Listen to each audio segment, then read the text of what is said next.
வணக்கம், இது நிலா கிச்சன். இன்றைக்கி நாம் ஒரு இன்ட்ரெஸ்டிங்கான ரெசிபி பார்க்க போகிறோம். குயிக் ரெசிபி கூட சொல்லிக்கலாம்.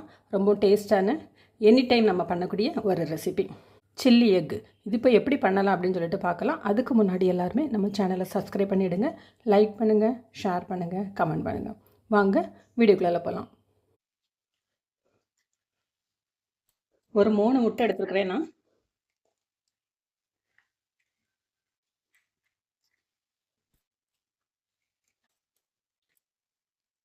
முட்டைக்கு டேஸ்ட்டுக்கு உப்பு சேர்த்துடலாம். உப்பு, நல்ல மிளகு கலக்கிடலாம். நான் 3 முட்டை எடுத்துருக்கிறேன். உங்களுக்கு தேவைக்கு நீங்கள் முட்டை எடுத்துடுங்க. இப்போ நல்லா கலந்தாச்சு. உப்பு, மிளகு, முட்டை 3 கலந்தாச்சு. பேன் அடுப்பில் வச்சு கொஞ்சமாக எண்ணெய் விட்டுடுங்க. கலந்த முட்டையை உள்ளால விட்டுடலாம். அப்படி ஒரு 1 மினிட் அப்படி இருக்கட்டும். முட்டை ட்ரை ஆகக்கூடாது. லைட்டாக கலந்து ஒரு பக்கத்துலேருந்து இன்னொரு பக்கம் பரட்டி விடுங்க. இப்படி ஸ்லோவாக குக் ஆகட்டும். ஒரு 3/4 பதம் ஃப்ரை ஆகி வந்தால் மட்டும் போதும். இப்போ இந்த முட்டையை ஆஃப் பண்ணிடலாம். இதே போல் லைட்டாக வெட்டாக இருக்கட்டும்.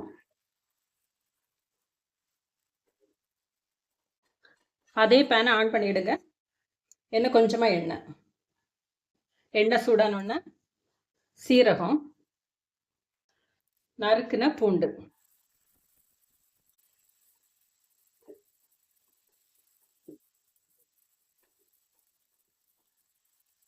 பூண்டு கொஞ்சம் வதங்கினோடனே ரொம்ப ஒரு ஈஸியான ரெசிபி, சாப்பிட்றதுக்கு நல்லாயிருக்கும், குயிக்காக பண்ணிக்கலாம். ஃப்ரைட் ரைஸோட, சப்பாத்தியோட எல்லாத்துக்குமே சூட் ஆகும். பூண்டு வதங்கிட்டு இப்போ கட் பண்ண கொடமிளகா, ஆனியன்,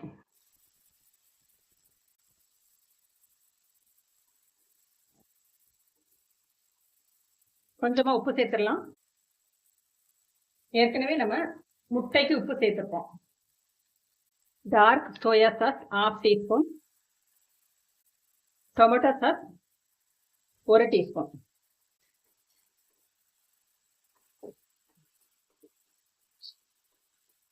முட்டைக்கு காரம் போட்டிருக்கோம். இப்போ மறுபடியும் கொஞ்சம் பெப்பர் போட்டுடுங்க.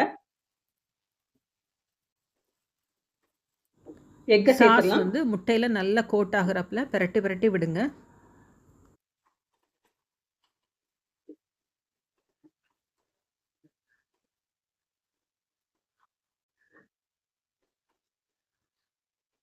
முட்டை நல்லா வெந்து சாஸில் நல்லா ஊறிட்டு மறுபடியும் நம்ம ஃப்ரை பண்ண வேண்டிய இருக்கிறனால தான் ஒரு 3/4 பதம் முட்டை வெந்த உடனே நம்ம எடுத்தது.